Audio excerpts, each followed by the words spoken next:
जय हिंद। स्वागत है दोस्तों क्लियर बुक कॉन्सेप्ट पे। आज हम बता रहे हैं केंद्रीय बजट से संबंधित महत्वपूर्ण प्रश्न और उत्तर और कुछ कॉन्सेप्ट जो स्टैटिक हैं, हमेशा पूछी जाती हैं। लीजिए, ये कुछ इम्पोर्टेंट पॉइंट्स सुनिए। केंद्रीय बजट, आपको मालूम है केंद्रीय बजट की चर्चा हमारे अनुच्छेद 112 में है। ये वित्तीय वर्ष जो होती है 1 अप्रैल से 31 मार्च तक होती है। ये इसका मुख्य पॉइंट है। और भी है 2 पॉइंट है, इसके बारे में जानिए। राजस्व बजट क्या होता है और पूंजीगत बजट क्या होता है। राजस्व बजट में जो सरकार की नियमित आय है और रोज़मर्रा का खर्च है वो आता है।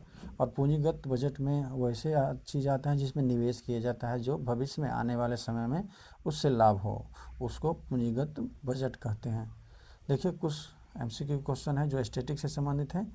भारतीय संविधान में वार्षिक वित्तीय विवरण का उल्लेख किस अनुच्छेद में है, तो आपको बताया गया कि 112 में है। अगला क्वेश्चन देख लीजिए, भारत में बजट कौन पेश करता है। सब लोगों को मालूम है कि वित्त मंत्री पेश करते हैं। इजी क्वेश्चन है, आगे जाके अच्छा कॉन्सेप्ट मिलेगा, वेट कीजिए। स्वतंत्र भारत का पहला बजट कौन पेश किए थे, सभी लोगों को मालूम है कि RK शनमुगम शेट्टी, ये स्वतंत्र भारत के प्रथम बजट पेश किए थे। फाइनेंशियल ईयर कब से कब तक है, अभी जस्ट बताया हूँ मैंने। फाइनेंशियल ईयर 1 अप्रैल से भारत में स्टार्ट होता है, 31 मार्च तक चलती है। अगला है, लगातार 9 बार बजट पेश करने वाली पहली महिला वित्त मंत्री कौन है।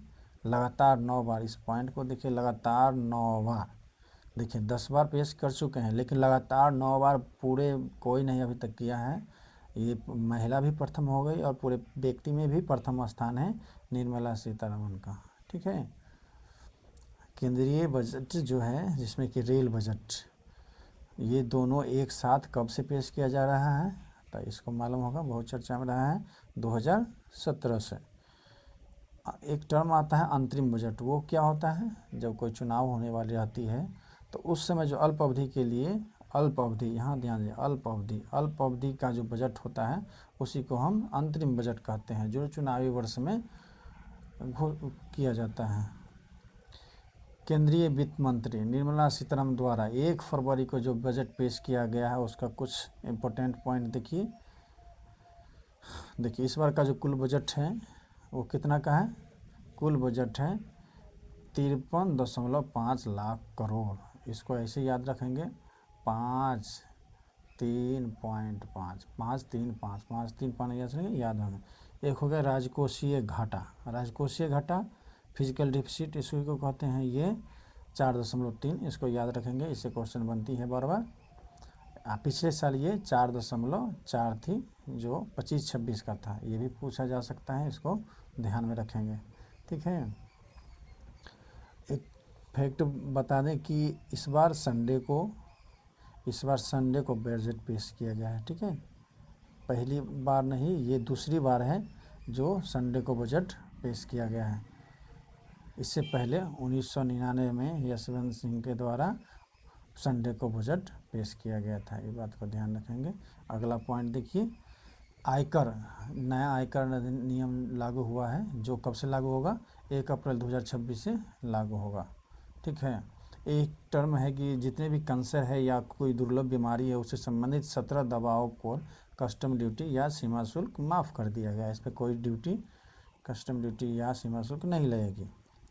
एक टर्म है कि बुनियादी ढांचा से संबंधित है, तो भारत में 7 नए हाई स्पीड रेल कॉरिडोर बनाई जा रही है। ठीक है, तथा 20 नए राष्ट्रीय जल मार्ग बनाए जाने की घोषणा किया गया है।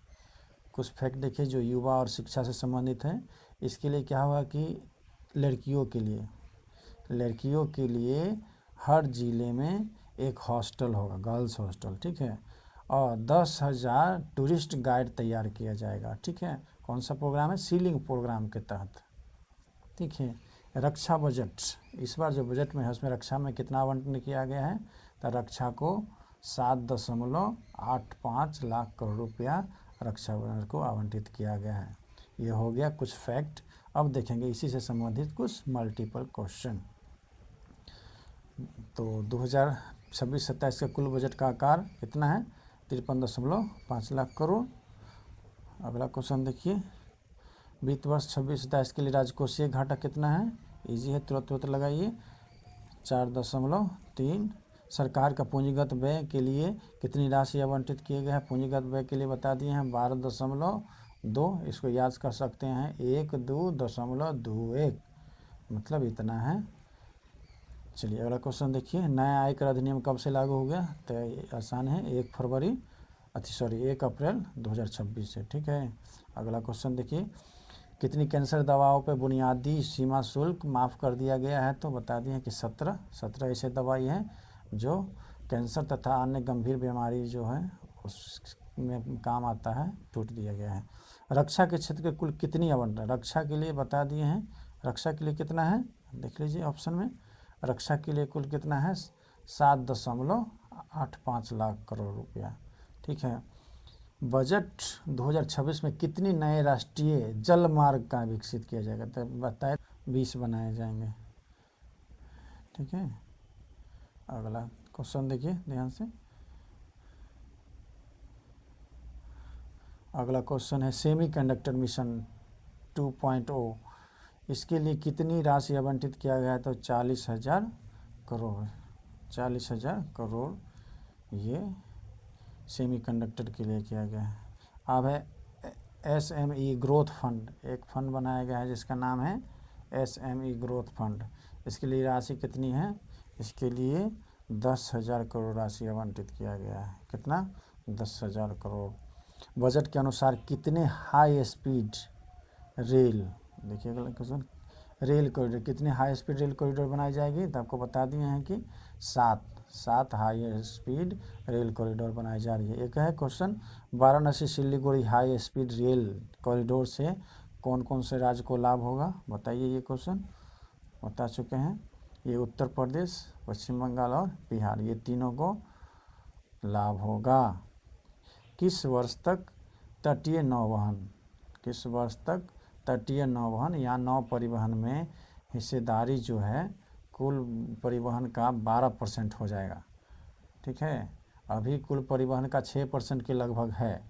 6 से 12% करने के लिए हमको 2047 तक इंतज़ार करना होगा। तो लक्ष्य कब तक रखा गया है? 2047 तक। अगला क्वेश्चन देखिए, किस अनुच्छेद में केंद्रीय बजट पेश किया जाता है? तो ये वार्षिक वित्तीय विवरण के रूप में अनुच्छेद 112 है ये। और अगला क्वेश्चन देखिए, बजट 2026 में डेटा सेंटर्स के लिए टैक्स हॉलीडे, डेटा सेंटर के लिए टैक्स हॉलीडे, इसको याद रखिए, डेटा सेंटर टैक्स हॉलीडे कब तक किया गया है? तो 2047 तक ये भी है। क्वेश्चन एक और है देखिए, राज्यों को हिस्सेदारी, अब केंद्रीय बजट में राज्यों की हिस्सेदारी कितना है ये देख लीजिए। तो ये है 1.4 लाख करोड़ रुपया। ठीक है। चलिए धन्यवाद। अधिकांश चीज़ को इसमें समाहित किया गया है 9 मिनट में ही। धन्यवाद। अच्छा लगे तो आगे बढ़ाइए।